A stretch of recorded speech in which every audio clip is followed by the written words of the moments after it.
بسم اللہ الرحمن الرحیم۔ حضرت علی رضی اللہ تعالیٰ عنہ کو ان حضرات صلی اللہ علیہ وآلہ وسلم نے یمن بھیجا تھا۔ وہاں کے لوگ شیر کا شکار کرنے کے لیے گڑھا کھودا کرتے تھے اور مختلف تدابیروں سے شیر کو اس گڑھے میں گرا کر اس کا شکار کرتے تھے۔ ایک دن انہوں نے ایسا ہی ایک گڑھا کھودا اور شیر کو اس میں گرا لیا۔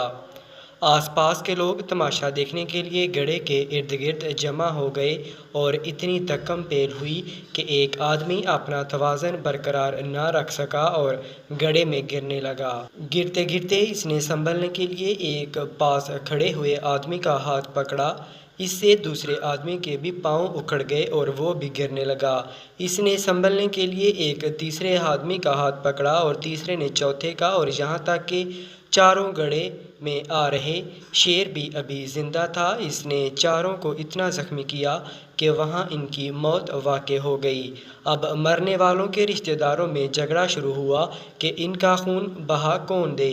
گفتگو میں تیزی آ گئی، یہاں تک کہ تلواریں تک نکل آئیں اور خون زیری ہوتے ہوتے بچی۔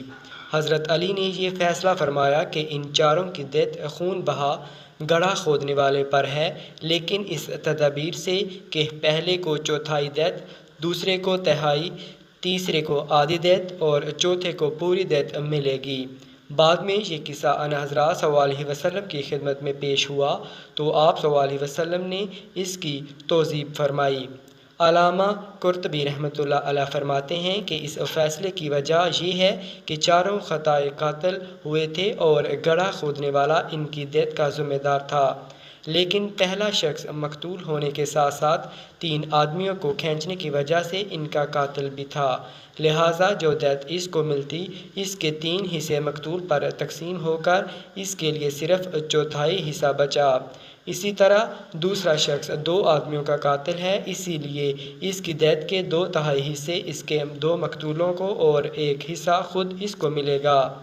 تیسرا شخص ایک آدمی کا قاتل تھا، اس لیے آدھی دیت اس کے منقول اور آدھی دیت خود اس کی ہوگی، اور چوتھے نے کسی کو نہیں کھینچا اس لیے اسے پوری دیت ملے گی۔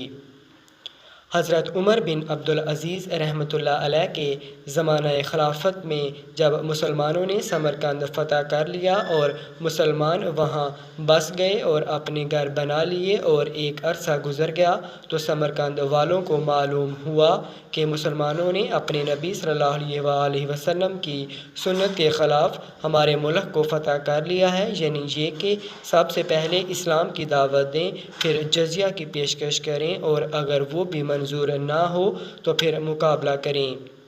لہٰذا انہوں نے حضرت عمر بن عبدالعزیز رحمۃ اللہ علیہ کی خدمت میں چند لوگوں کو روانہ کیا اور انہیں یہ بتایا کہ آپ کی فوج نے اپنے نبی صلی اللہ علیہ وسلم کی اس سنت پر عمل کیے بغیر سمرقند کو فتح کر لیا ہے۔ حضرت عمر بن عبدالعزیز رحمۃ اللہ علیہ نے سمرقند کے قاضی کو حکم دیا کہ عدالت قائم کرو، پھر اگر یہ بات صحیح ثابت ہو جائے تو مسلمان فوجوں کو حکم دے کہ سمرقند چھوڑ کر باہر کھڑی ہو جائیں، پھر اس سنت پر عمل کریں۔ چنانچہ قاضی نے ایسا ہی کیا۔ وہ بات صحیح ثابت ہوئی تو مسلمانوں نے سمرقند خالی کر دیا اور شہر سے باہر جا کھڑے ہو گئے۔ جب وہاں کے بت پرستوں نے مسلمانوں کا یہ عدل و انصاف دیکھا جس کی مثال دنیا کی تاریخ میں نہیں ملتی، تو انہوں نے کہا کہ اب لڑائی کی ضرورت نہیں، ہم سب مسلمان ہوتے ہیں۔ چنانچہ سارے کا سارا سمرقند مسلمان ہو گیا۔